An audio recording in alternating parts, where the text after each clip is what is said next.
Salut Samir. Salut Julien.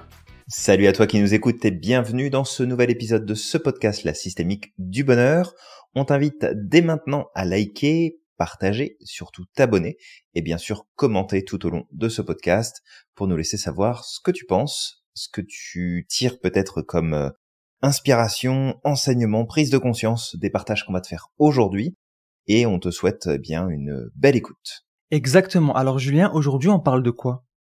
Eh bien on parle de tous ces sujets qui viennent nous challenger, qui nous font en fait réagir.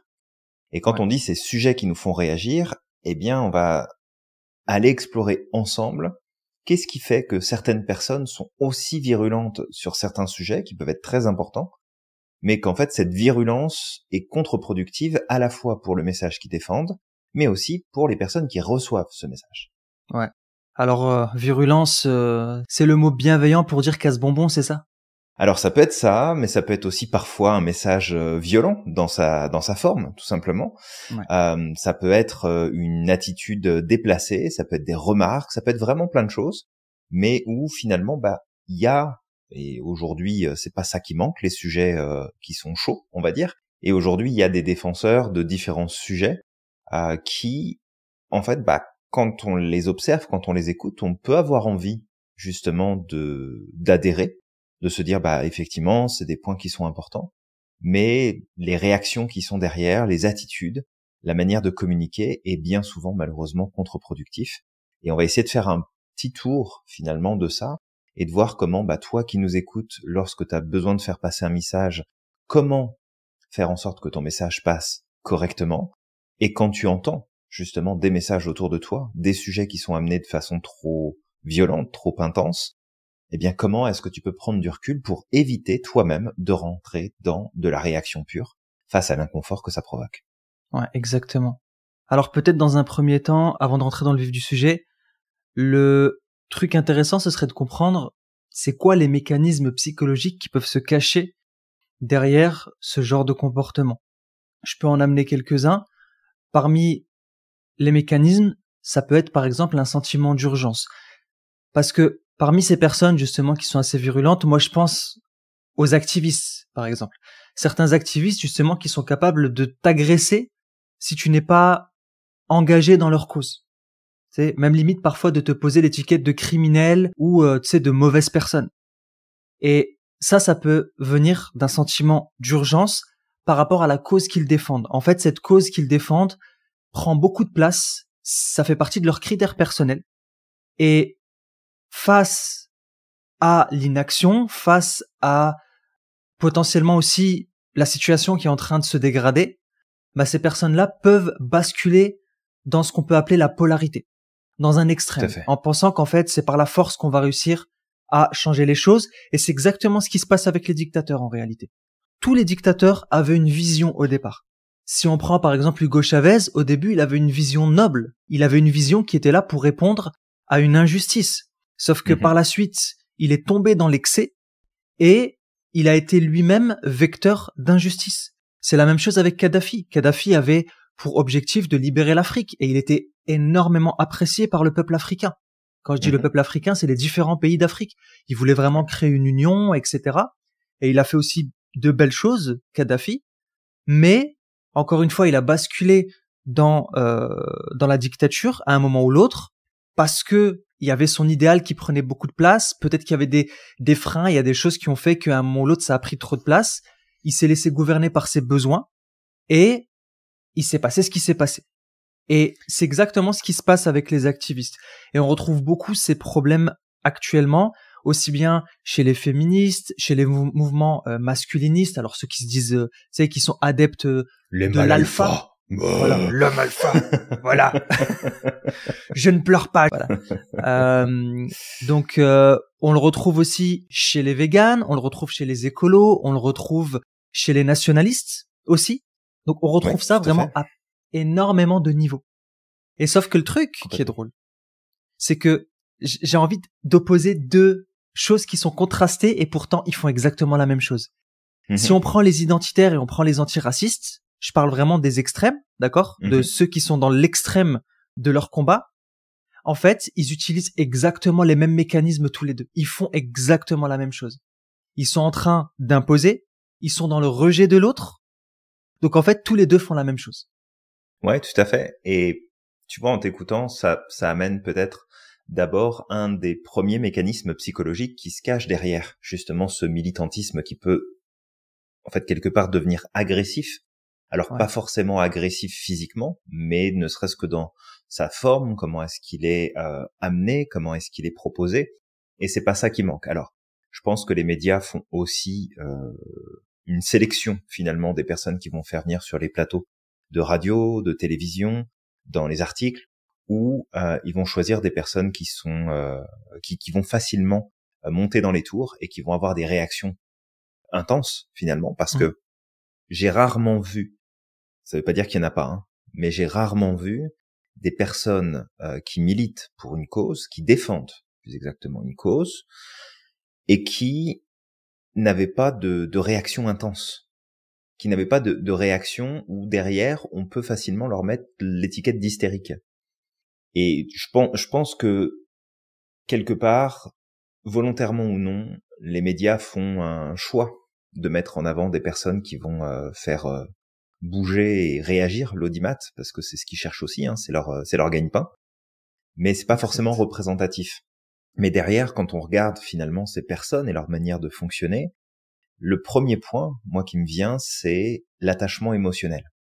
En fait, ce militantisme agressif, et qui peut nous-mêmes nous faire réagir, et donc venir nous chercher dans notre émotionnel, c'est parce qu'il y a un attachement émotionnel qui est très fort à la cause, qui peut en fait amener la personne à être soumise à ses besoins et à ses valeurs de manière directe, sans qu'il y ait de filtre, sans qu'il y ait de gestion et en fait d'inhibition de comportement, d'attitude, de manière d'être, où on se retrouve finalement sur des comportements d'un gamin de 5 ans qui taperait une crise parce qu'il a pas eu ce qu'il voulait. Et des fois, on n'en est pas loin. Parce que des fois, le débat ne vole pas haut, ça s'agresse, ça se crie dessus, ou alors ça mène des actions qui sont complètement déconnectées. Je relisais par exemple il y a pas très longtemps un article qui repartageait les dégâts qu'avaient fait des militants pour l'écologie, qui s'en sont pris à des serres où on cultive, des serres de culture, mais qui justement sont en train d'essayer de travailler à développer une nouvelle manière de faire de la culture pour qu'elle soit beaucoup plus respectueuse de la nature et qu'on n'épuise plus les sols et qu'on n'utilise plus de pesticides, etc. Et en fait, dans leur mouvement, ils ont juste détruit des années de travaux et de recherche alors que c'était quelque chose qui était en train de servir leur cause.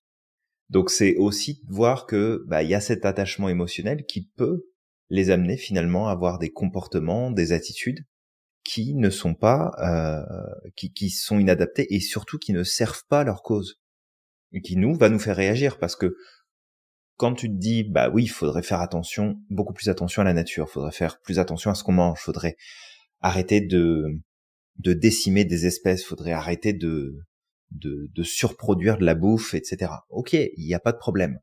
Mais on peut en parler, en fait, posément, on peut remettre les bons arguments, on peut recadrer correctement, mais quand t'as quelqu'un en face de toi qui, en fait, t'agresse, ni plus ni moins, même si ça t'est peut-être pas dirigé, mais c'est dirigé sur la cause, ça donne pas envie, en fait. Ça va amener des réactions qui vont être complètement opposées. Moi, il y a un adage que j'aime beaucoup qui dit « Élève tes mots, pas ta voix ». Et malheureusement, ces personnes qui sont dans l'extrême, ils élèvent beaucoup plus leur voix que leurs mots, en fait. Ouais, tout à fait. Si t'es engagé sur certains thèmes, justement, mets-toi à la place d'une personne qui est novice, qui connaît pas peut-être ton thème, ou peut-être qu'il y a d'autres critères. Peut-être qu'elle a de la sensibilité pour d'autres sujets qui sont aussi importants, et même tout aussi importants que les tiens. D'accord ? Tout à fait. Et imagine que toi, t'es à sa place. Et qu'il y a quelqu'un qui vient, qui te gueule dessus, qui te juge, qui t'insulte potentiellement avec des noms d'oiseaux, et limite, c'est qui te secoue alors que t'as rien demandé. Est-ce que t'as envie de l'aider? Est-ce que t'as envie de t'engager dans sa cause?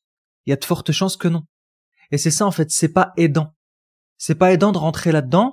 Et vu que tu parlais également de la gestion des émotions, c'est quelque chose qui va être important, parce que si tu sais pas gérer tes émotions, Si tu te fais contrôler par tes besoins, tes émotions, ces choses qui prennent beaucoup de place chez toi, malheureusement, ça va influencer tes relations avec les autres, ça va influencer tes décisions, c'est-à-dire que même dans ta cause, tu vas être incapable de prendre les bonnes décisions pour pouvoir avancer. Peut-être même que tu vas être la cause du rejet de ta cause. Tu sais, j'utilisais 2 fois le même mot, mais c'est toi en fait qui va tuer ta noble cause de tes propres mains. Ouais, tout à fait, Samir. Et par rapport à ça, ce qu'il faut voir, c'est que derrière souvent ce genre de réaction, ce genre de comportement, c'est parce qu'il y a aussi toute une construction qui se fait. Et derrière cette construction, il y a vraiment 2 points, je pense, sur lesquels je voudrais mettre l'accent. Le premier, c'est la renonciation. La renonciation qui est très présente chez les militants et les militantes, qui, en fait, vont mettre dans la balance les efforts que eux ont faits, les changements qu'ils ont apportés, et peut-être les points de douleur par lesquels ils ont dû passer, le renoncement qu'ils ont eu dans leur vie personnelle pour satisfaire leur cause, et qui les amène en fait à justifier de leur comportement ou de leur agissement vis-à-vis de ceux qui sont opposés ou tout simplement peut-être pas encore ouverts à cette idée-là. Parce que au même titre qu'en marketing, tu peux pas t'adresser à une partie de la population qui n'est pas sophistiquée sur ton sujet, donc qui ne connaît rien, qui ne sait pas ce que ça représente, qui ne voit pas l'intérêt d'eux. Ben, de la même façon, tu peux pas exiger de personnes qui découvrent peut-être simplement l'impact d'une situation, d'un sujet, d'un élément où ça leur est complètement étranger et qui se mettent en fait à faire les mêmes choix de renoncer à des choses que toi-même t'as peut-être fait ce choix de renoncer. Et en fait, il y a, je pense, quelque part un mélange et une espèce de confusion entre le sentiment d'injustice qui peut y avoir lié à c'est pas juste qu'on s'en prenne à la nature comme ça, c'est pas juste qu'on tue des animaux, c'est pas juste qu'on s'en prenne à telle et telle personne, et le sentiment d'injustice propre à l'individu de mais merde, moi j'ai renoncé à des trucs, j'ai fait des efforts, pourquoi est-ce que les autres ne devraient pas faire ce même effort-là? Et à partir de là, t'es plus du tout sur le même combat. T'es plus sur le même combat dans le sens où dans la première situation, t'es affecté par une situation qui est globale, par une situation qui touche beaucoup de personnes, et tu t'inclus dans ce groupe-là en disant ce n'est pas normal, je veux défendre cette cause. Et c'est ok, parce que dans ce cas-là, tu défends une cause qui est plus grande que toi, mais tu n'utilises pas cette cause pour faire corriger une injustice que tu vis à ton niveau et à titre perso. Donc c'est très subtil la différence entre les deux, et j'espère que je vais réussir à la mettre en lumière pour toi qui nous écoutes. Mais vraiment, si je me retrouve dans une situation de renonciation, bon, eh bien, soit j'ai fait cette renonciation en pleine conscience et j'accepte l'idée que c'est moi qui décide de ne plus faire telle et telle chose, parce que ça vient servir ma cause, parce que ça vient servir mon point de vue, je suis à l'aise avec. Si maintenant je vis cette renonciation comme quelque chose qui est difficile, qu'il faut que je fasse, non pas parce que c'est mes valeurs, mais parce que il faut que je le fasse, donc je le prends comme une obligation, comme quelque chose que si je ne le fais pas, ça va poser un problème, et c'est tout à fait possible. Eh bien, quand je vois les autres qui ne font pas le même effort, je vais me sentir dans l'injustice.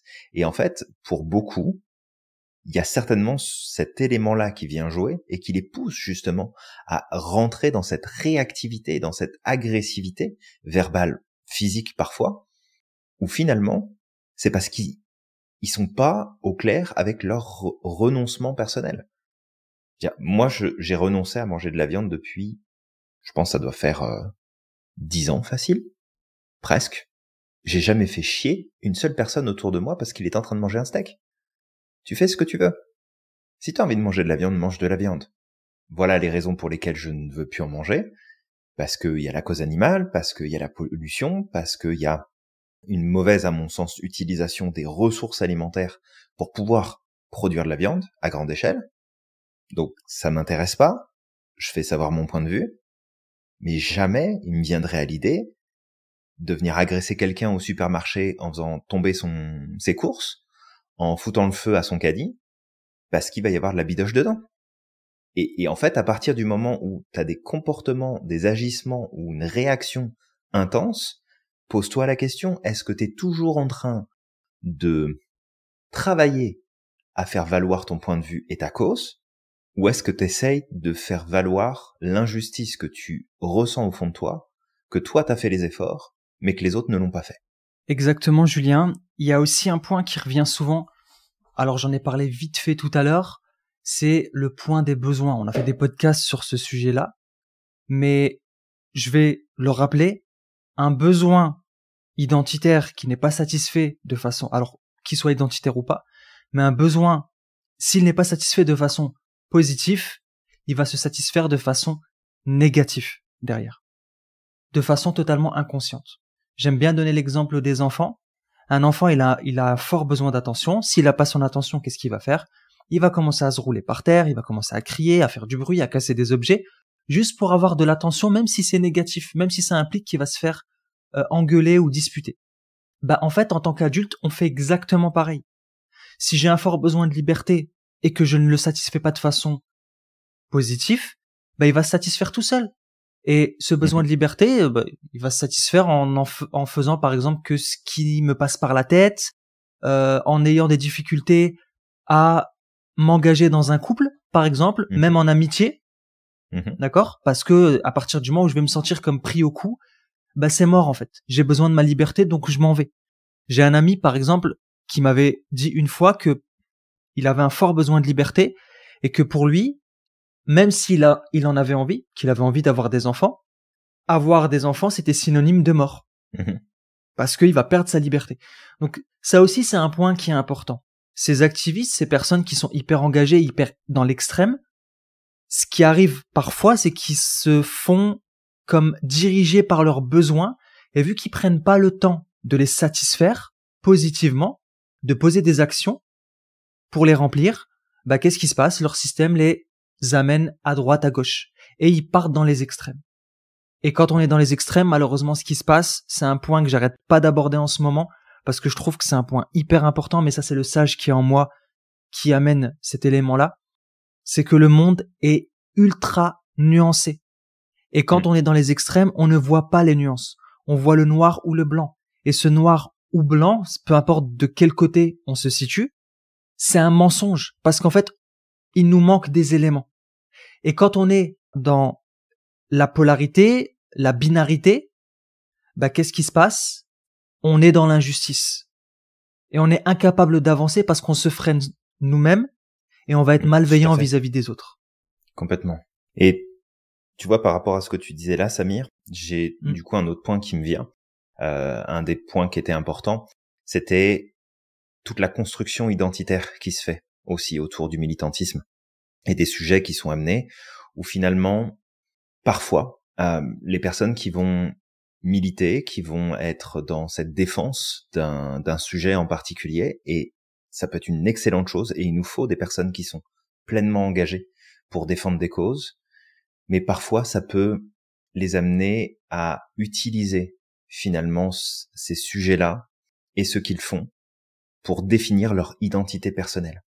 Et qu'à partir de là, quand on les contredit, bah forcément ça va amener des réactions, parce qu'on remet en question leur identité. On remet pas en question une approche, une idée, une vision, une philosophie, on remet en cause une identité.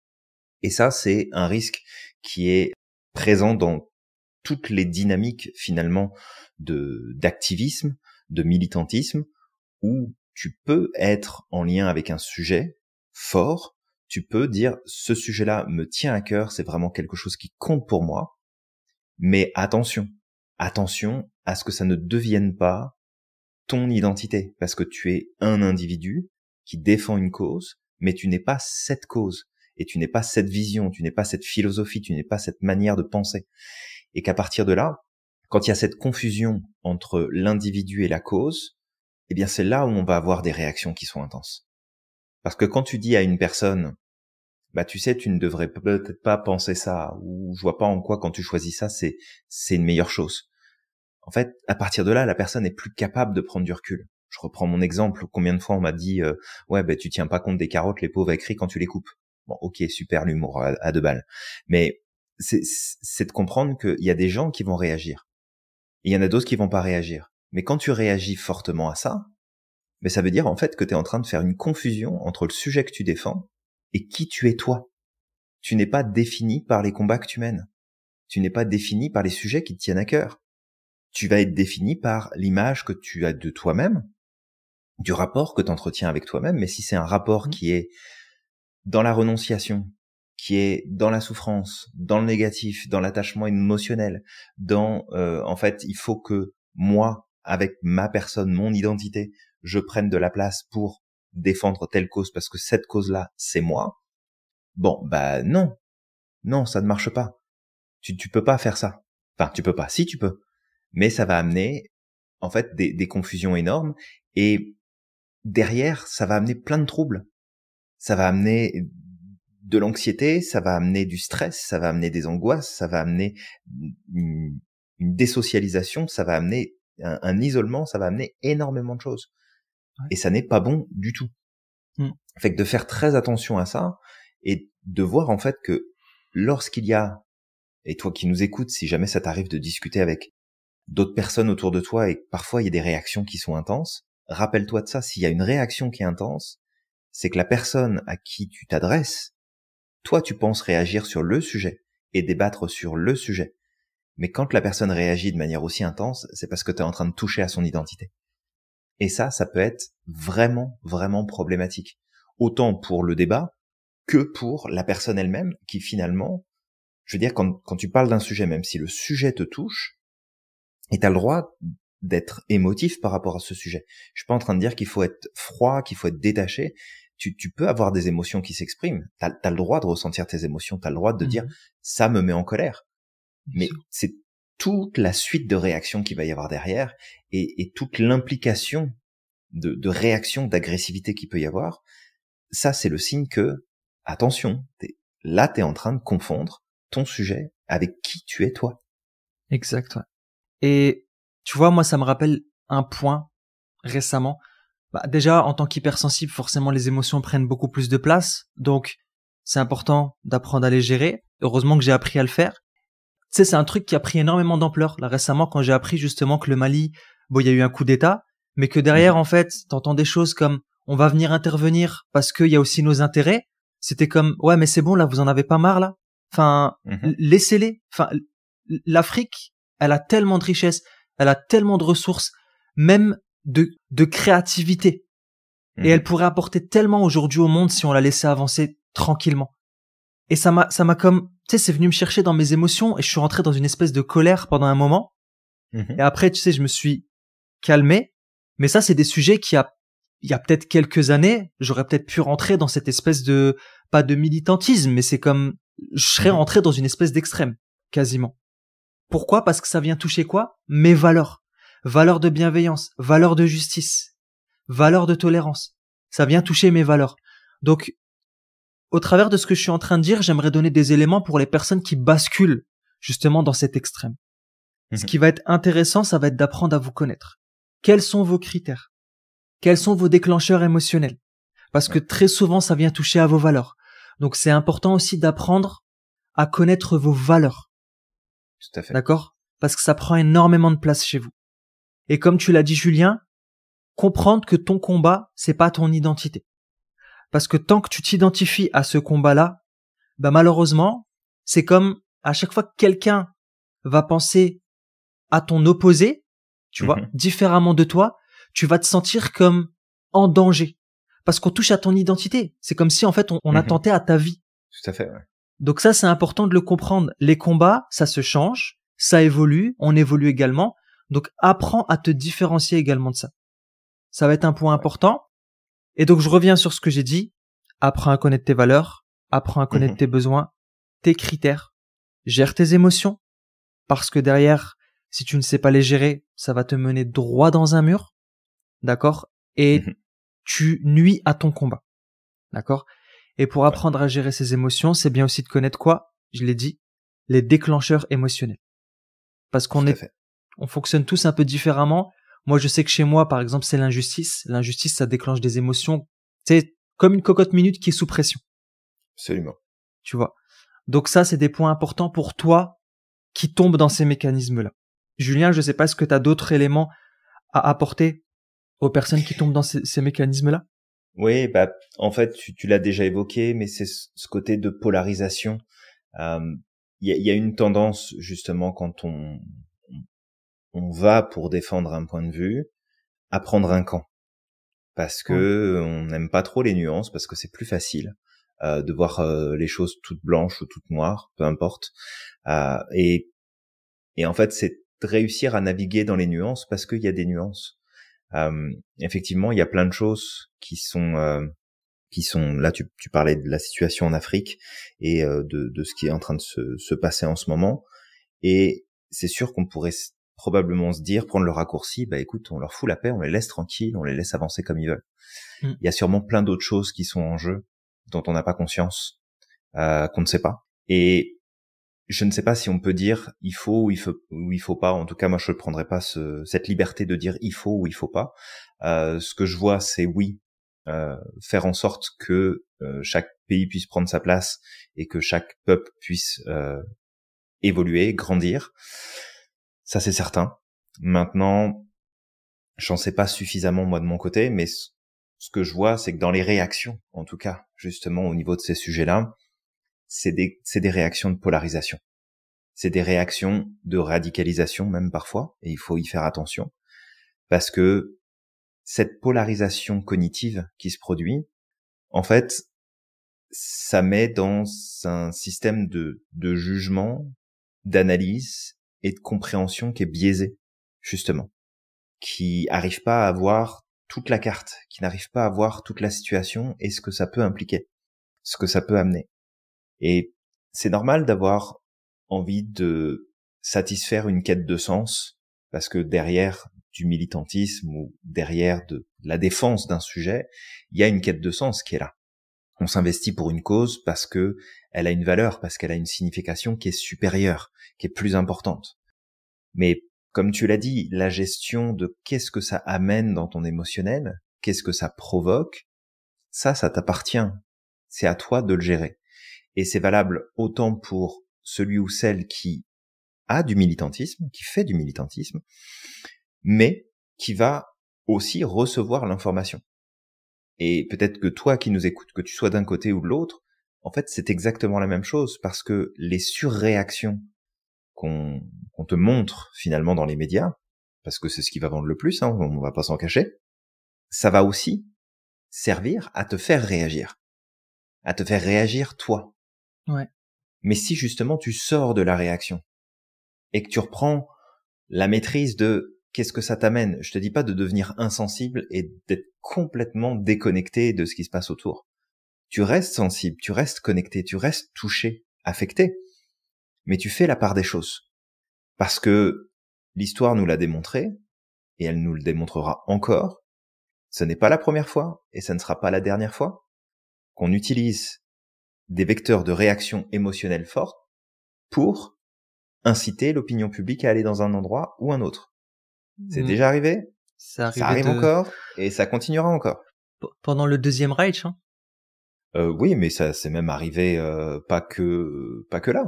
C'est arrivé dans plein de pays, ça arrive encore aujourd'hui à cet instant-là où t'écoutes le podcast, et c'est parce on fonctionne comme ça. Mais si tu prends du recul, si tu comprends que tu peux défendre une cause sans partir dans les extrêmes, que t'es pas obligé de faire de l'autre un ennemi.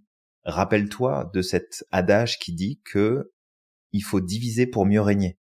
Alors, l'origine, c'est pas de diviser forcément les individus, mais ça s'applique aussi. C'est de dire comment est-ce que je peux faire en sorte de créer finalement une division. Et là, on va se faire passer pour des complotistes. Mais c'est pas grave. Mais ce côté de division, c'est un élément qui est naturel. C'est un système, c'est un mode de fonctionnement.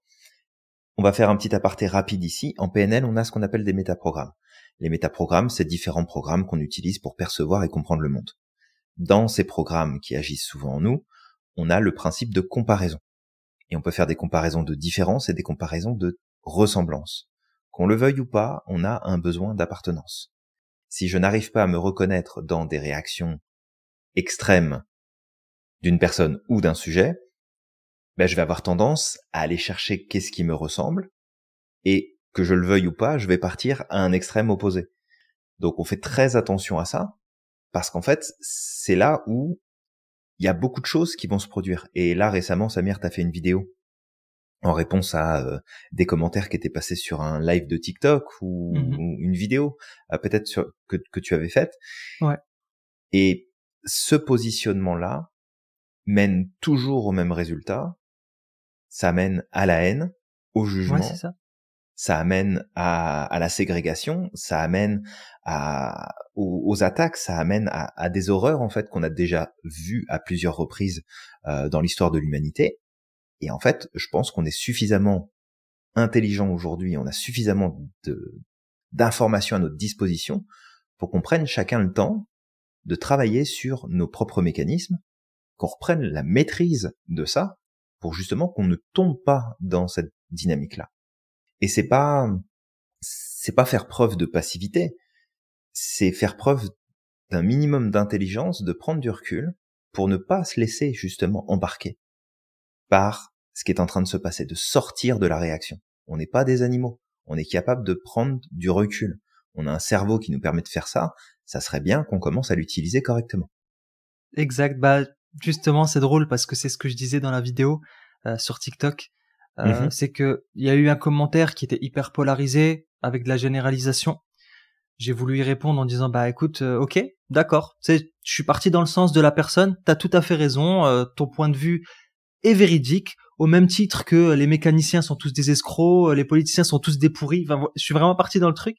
Et l'objectif, c'était justement de mener à cette compréhension que ces mêmes mécanismes de généralisation et de polarisation, c'est ce qui a mené aux pires atrocités en fait dans le monde en fait à certains moments. Et tu peux pas d'un côté te plaindre de dire ouais mais moi j'aime pas le racisme, ouais mais moi j'aime pas l'injustice, ouais mais moi j'aime pas ceci, mais toi en même temps tu utilises les mêmes mécanismes, tu fais pareil au final. Tu fais exactement la même chose. Ouais, tout à fait. Totalement incohérent. Donc c'était surtout ça que je voulais amener, et c'est aussi ce qu'on essaye de faire, Julien, à l'Institut, c'est justement de redonner cette compréhension de nos mécanismes, notre cerveau, nos besoins, comment nos émotions peuvent nous influencer. Parce qu'à partir du moment où on sait comment ça fonctionne, on sait que notre cerveau est blindé de biais, d'accord? Ouais, il est biaisé. Et en fait, tout ça, des fois, on pense être intelligent, on pense être libre, mais en réalité, notre cerveau, il est juste en train de nous amener de la connerie. Et nous, on suit comme des moutons. Et parfois, on est là à dire ouais, on se fait manipuler, et patati et patata, mais sache que la première personne à te manipuler, déjà, dans un premier temps, c'est ton cerveau. Ouais, c'est toi-même qui te manipule. Ouais, tout à fait. Et nous les premiers, là, on est en train d'aborder ce sujet-là et on essaye de te donner les éléments pour que tu puisses comprendre où se trouvent les principaux pièges, mais il y en a plein. Mais on est les premiers concernés aussi par ça, et c'est à nous en fait de nous surveiller. Et justement, Samir, pendant que tu disais ça, ça m'a fait repenser à un échange que j'avais eu avec une de mes étudiantes.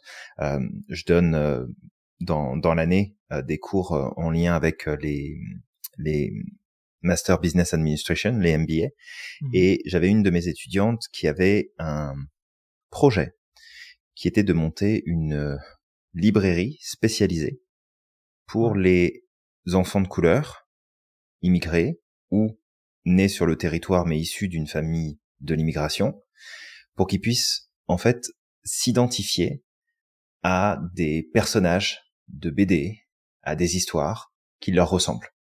Parce que, qu'on le veuille ou pas, si tu arrives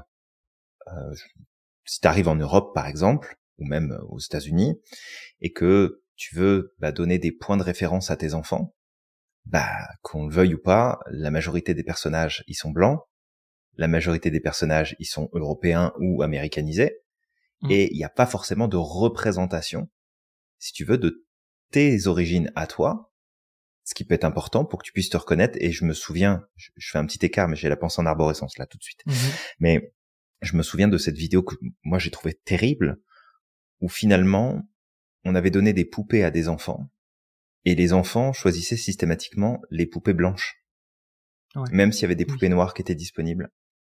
Et quand on demandait aux enfants de couleur pourquoi est-ce qu'ils avaient pas pris l'autre, ils disaient parce qu'elle est méchante. Et c'est horrible. C'est juste horrible. Et pour en revenir à ce projet-là de librairie, en fait, cette jeune fille, à plusieurs reprises, on lui avait dit, ouais, mais fais attention parce que là, tu fais preuve de communautarisme. T'es en train de créer une librairie qui est exclusivement ouverte aux personnes qui sont immigrées. Et en fait, non, c'est ouvert à tout le monde. Parce qu'à ce moment-là, on peut aussi, nous, dire qu'on fait du communautarisme. Ouais. Parce que dans ce cas-là, c'est que tu laisses aucune place, tu ne donnes aucune place, aucune importance. Alors, après, il y a eu, et je pense qu'on va s'arrêter là parce que sinon on va repartir sur un autre débat, mais après, il y a eu finalement la discrimination positive. Et là, personnellement, je trouve que c'est une connerie monumentale, parce que tu vas prendre une personne de couleur juste parce qu'elle est de couleur, du coup. Ouais. Elle saura jamais si elle a été embauchée, si elle a été prise pour tel rôle, pour tel poste, en fonction de ses capacités, de ses compétences, mais elle a bénéficié de la sélection, en fait, juste pour satisfaire l'opinion publique. Et ce genre de choses, moi, je pense que c'est vraiment problématique. Mais l'idée ici, pour en revenir à ce point-là, c'est vraiment que tu prennes conscience que tu as le droit de pas être d'accord avec une idée différente des tiennes, tu as le droit d'avoir un esprit critique, mais il faut pas oublier que l'esprit critique, il faut que tu l'aies aussi envers ton propre esprit. Que tu sois capable de te remettre en question, de te dire, est-ce que j'ai vraiment raison? Est-ce qu'il n'y a pas des choses que je peux prendre? Est-ce qu'il n'y a pas des choses que je peux faire différemment? Et j'ai presque envie de dire que la réponse, elle se trouve en dehors du militantisme. Je dis pas que le militantisme est pas important, parce qu'il nous ouvre les yeux, il nous ouvre vers des réflexions, il ouvre des pistes. Mais finalement, est-ce que ce ne sont pas les gens qui sont entre les deux et qui se donnent cette liberté de prendre du recul et de réfléchir différemment pour dire, je vais pas partir dans les extrêmes et je vais peut-être réussir justement à trouver quelque chose de différent. Je vais peut-être réussir à trouver un moyen de faire les choses différemment. Mais ça, tu peux pas le faire si tu te gères pas toi, si tu comprends pas les mécanismes qui te poussent à la réaction, parce qu'il y a des sujets qui nous font réagir plus que d'autres, on va se le dire. Mais même si tu réagis, prends du recul, respire un grand coup, prends du recul.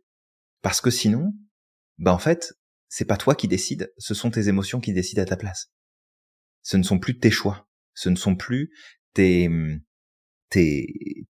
règles à toi, c'est tes automatismes, c'est tes besoins qui prennent le contrôle, c'est tes valeurs qui décident à ta place alors qu'elles sont là pour te guider et non choisir pour toi. Et en fait, tu vaux pas mieux au final que n'importe quel autre militant agressif qui pense servir sa cause et qui en fait fait plus de mal qu'autre chose. Totalement. Et de toute manière, tu sais, on a beaucoup plus de facilité à voir la brindille qui est dans l'œil de l'autre que la poutre qu'on a dans la nôtre, dans notre œil. Et parfois, je sais que pour moi, regarde, je suis quelqu'un qui aime la nuance, mais quand quelqu'un est polarisé, ça vient me chercher profondément. Pourquoi? Parce que je sais que j'ai la capacité d'être polarisé aussi. Tout à fait. Je l'ai, cette capacité. Elle est en moi. Et maintenant que j'en suis conscient, je peux poser des actions pour ne pas tomber dedans. Ou alors recadrer au bon moment et repartir dans l'autre sens en, ok, non. Là, tu vois, je pars dans la polarité. On va se recadrer un petit peu et on va essayer de regarder les deux côtés. Mais tant qu'on n'en est pas conscient, on se laisse diriger par ses envies, ses besoins, son cerveau.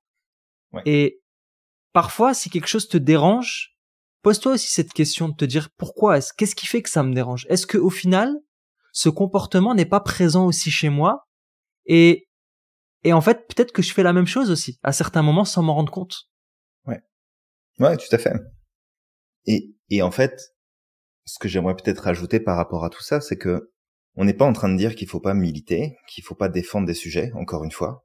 C'est pas notre rôle. On n'est pas là pour te dire ce qu'il faut faire ou pas faire, mais plus essayer de t'aider à prendre du recul et à comprendre un peu plus les mécanismes qui sont en jeu, mais de bien comprendre que quand tu défends certains sujets avec passion, et c'est bien parce que nous on défend nos sujets avec passion, mais il faut aussi prendre du recul parce que ça a un impact sur ta santé mentale qui est pas anodin.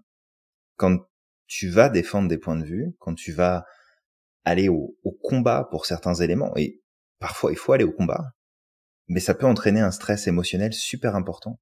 Ça peut amener une fatigue mentale plus intense. Ça peut amener une détresse psychologique, surtout quand bah t'as des obstacles sur la route, surtout quand t'as des choses qui te bloquent, surtout quand t'as des avis contraires en face de toi. Et en fait, c'est de te surveiller dans tes réactions.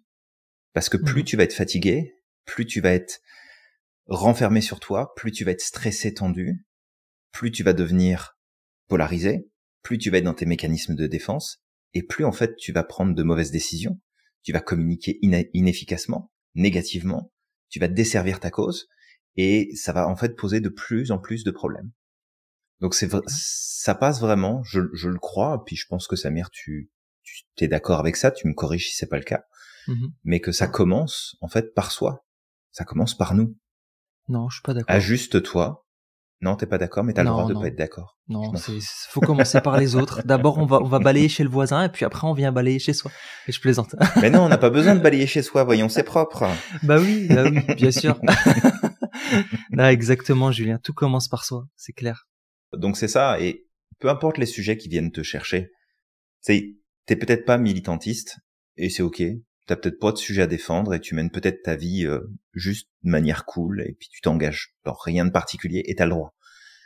Mais même dans tes réactions face justement à ce que t'observes, bah quelque part tu prends position, et il faut faire attention à ce positionnement qui ne va pas forcément être bon, ne va pas forcément être bénéfique, ne va pas forcément être aidant.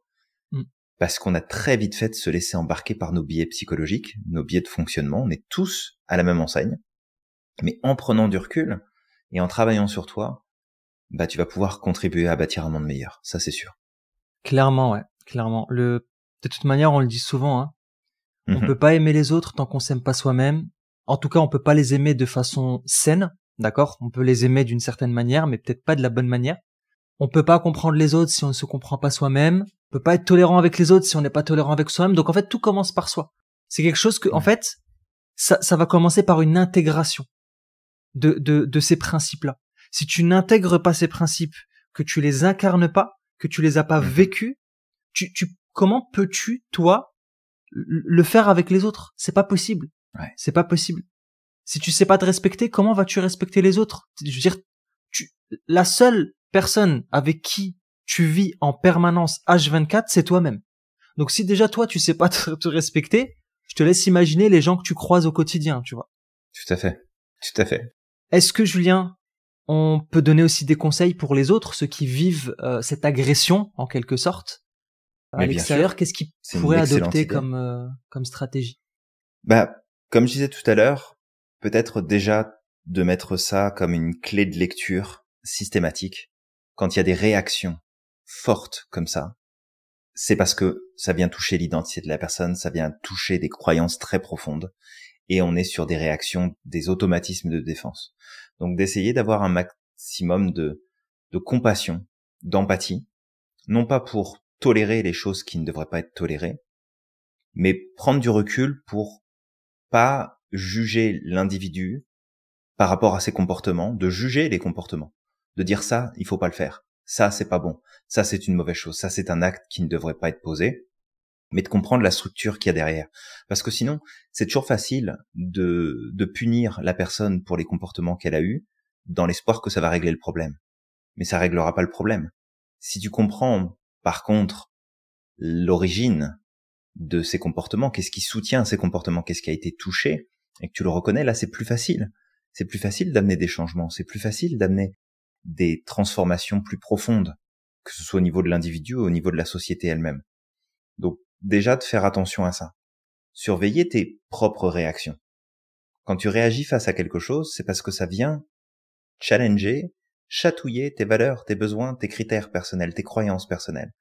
Et peut-être aussi de voir dans quelle mesure il n'y a pas certains éléments que tu as tellement intégrés à ton identité que tu n'es plus capable de prendre du recul là-dessus et tu n'es plus capable de le voir autrement. Parce que si tu confonds certaines caractéristiques, certaines façons de penser, de faire, d'être, et que tu t'identifies à ça, ben à ce moment-là, tu peux pas prendre de recul parce que la moindre chose qui remet en question finalement ces éléments, c'est toi qu'on remet en question, c'est ta valeur personnelle qu'on remet en question, et ça ne peut qu'amener des réactions intenses. Donc quand il y a des réactions importantes, prends le temps de faire un pas de recul, de respirer et de te poser des questions. Qu'est-ce que c'est venu chercher chez moi? Qu'est-ce que c'est venu remettre en question? Qu'est-ce que c'est en train de challenger? Et ça veut pas dire qu'au final, tu vas changer d'avis. Tu auras le droit de continuer à dire « je ne suis pas d'accord avec ce point de vue-là ». Mais tu sauras pourquoi ça t'a fait réagir. Qu'est-ce que ça a amené? Qu'est-ce que ça a remis en question? Plutôt que d'être dans une réaction intense, parfois trop, qui va t'amener à poser des actions, à dire des choses, à faire des choix que tu regretteras probablement plus tard. Ouais, exactement, ouais. Peut-être aussi, moi, si je devais amener un élément, c'est l'élément de l'écoute active. Déjà, apprendre à écouter l'autre. Cette personne qui est en face de toi, garde à l'esprit que même si elle est en train de gueuler, même si elle utilise des mots qui sont pas sympas à entendre, en fait, tout ça, c'est juste du bruit, en fait. Si tu prends le temps d'écouter la personne, de la laisser se décharger, c'est pas orienté vers toi, en fait. C'est ça qu'il faut garder à l'esprit. Si tu lui laisses le temps de décharger ça, d'accord, en comprenant que c'est pas orienté vers toi, que tu lui poses les bonnes questions, que tu te mets à sa place pour voir un petit peu quel est son point de vue, ça pourrait permettre justement d'atténuer les choses et d'aller un peu plus vers la nuance.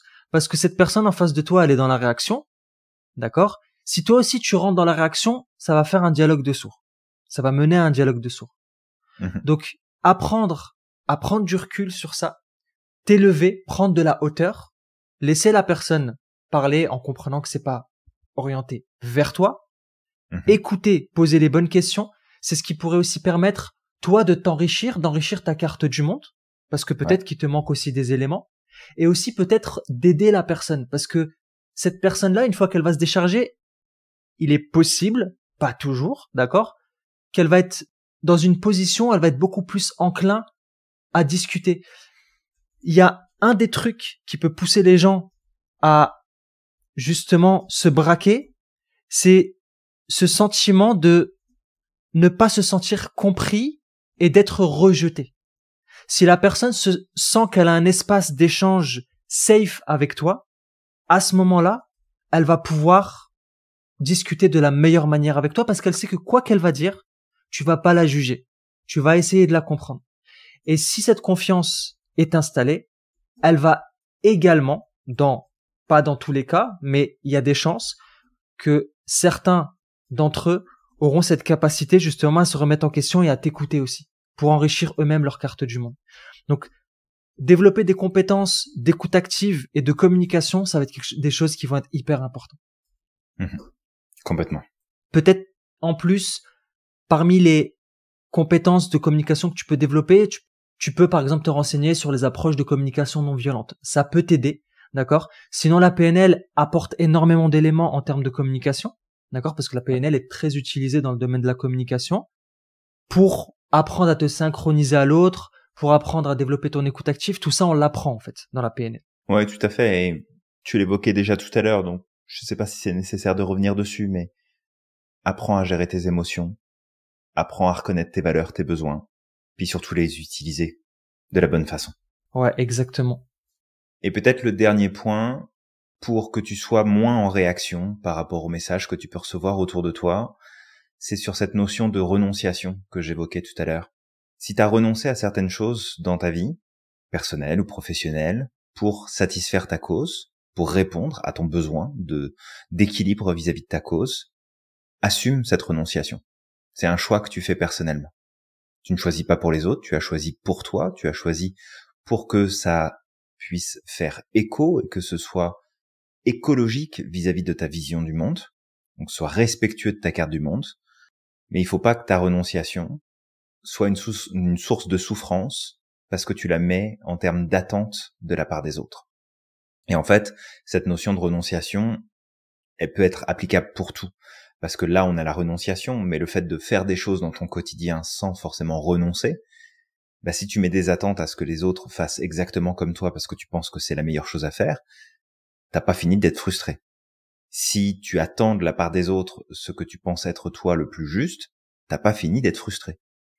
Donc, si tu as renoncé à certaines choses dans ta vie parce que tu as fait un choix en conscience et que tu l'assumes, assume-le jusqu'au bout, ne mets pas d'attente, inspire les autres à travers ce que tu fais pour leur donner l'envie de suivre une voie peut-être similaire ou en tout cas de les inspirer à prendre une voie qui serait meilleure pour eux, mais ne laisse pas tes choix personnels définir le choix des autres. Ne laisse pas ces choix te faire réagir quand tu remarques que le monde autour de toi ne fait pas les mêmes. Parce que dans ce cas-là, t'es plus maître à bord, t'es en train de subir ton émotionnel, t'es en train de subir et de réagir. Et tu perds le contrôle. Donc de faire attention à ça. Yeah, exactement.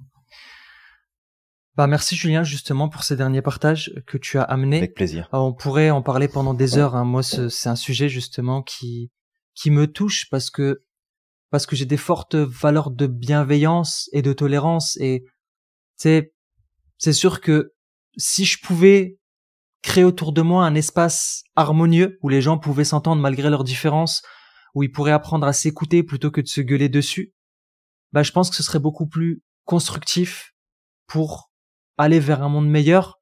Et je crois que c'est Martin Luther King qui disait « Apprenons à vivre ensemble, ou alors on va crever tous ensemble, en fait. » Bah, de toute façon, ça se finira ensemble d'une manière ou d'une autre. C'est sûr. Exact. Après, totalement. Les conditions, autant qu'on vise des conditions qui sont positives et agréables. Et quelque part, on le fait, alors nous, à notre petite échelle, hein, bien sûr, même si on touche beaucoup de monde. Mais si on regarde un petit peu ce qui se passe au sein de l'Institut, bah, on a plein de personnes qui sont plein d'horizons différentes, qui viennent de plein de régions du monde différentes. Puis on est capable de se connecter les uns aux autres, d'échanger, d'apprendre, de s'inspirer. Et on a un exemple, alors à petite échelle, mais qui peut se transformer à grande échelle, et de se rendre compte qu'en fait, bah, les différences devraient pas nous séparer, mais au contraire devraient nous faire nous connecter, puis nous relier et apprendre les uns des autres. Donc c'est possible, c'est faisable. Mais pour ça, faut travailler sur soi. Sinon, c'est ça. Ça peut pas marcher. Commence déjà par faire du ménage à l'intérieur de toi et puis après occupe-toi du reste.